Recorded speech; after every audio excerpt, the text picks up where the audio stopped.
महात्मा बुद्ध के पास सेठ रतनचंद दर्शन को आए तो साथ में ढेरों सामग्री उपहार स्वरूप लाए। वहां उपस्थित जन समूह एक बार तो वाह वाह कर उठा। सेठ रतनचंद का सिर तो गर्व से तना जा रहा था।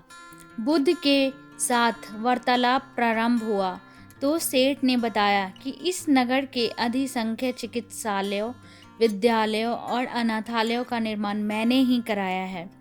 आप जिस सिंहासन पर बैठे हैं वह भी मैंने ही भेंट किया है, आदि आदि कई दान सेठ जी ने गिनवा दिए। सेठ जी ने जब जाने की आज्ञा चाही तो बुद्ध बोले, जो कुछ साथ लाए थे सब यहाँ छोड़ कर जाओ। सेठ जी चकित होकर बोले, प्रभु मैंने तो सब कुछ आपके समक्ष अर्पित कर दिया है।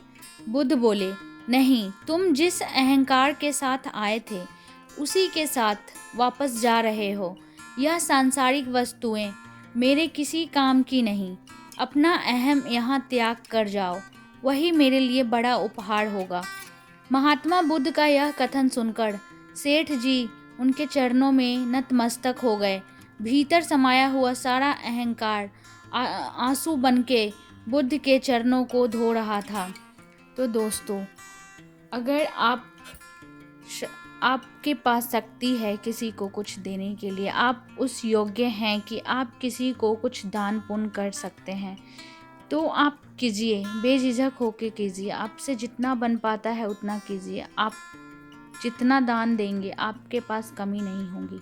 लेकिन कभी भी ये सामने वाले को आप यह ना दिखाएं और अहंकार में ना आए कि मैंने ये चीज़ दान पुण्य किया है या मेरे पास यह चीज़ है और मैं सामने वाले को दे रहा हूँ। क्योंकि अगर आप इस अहंकार के साथ किसी को कुछ भी भेंट करते हैं या दान देते हैं तो उसका कोई मतलब नहीं रह जाता है। आपका दिया हुआ कुछ नहीं लगेगा आपको। लेकिन अगर आप अपने मन में कोई अहंकार नहीं रखते हैं तो आपको सामने वाले की दुआ ज़रूर लगेगी। बट अगर आप अहंकार के साथ देते हैं तो शायद कुछ भी ना लगे।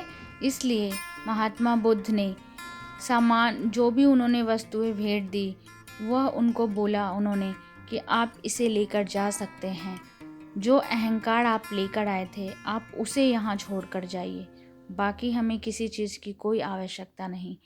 तो दोस्तों, आई होप कि आप लोगों को यह कहानी पसंद आई हो, और अगर पसंद आ रही हो तो please like, share and subscribe कर दीजिए चैनल को। मैं ऐसे ही आप लोगों के लिए आगे भी वीडियोस कहानी लेके आती रहा करूँगी।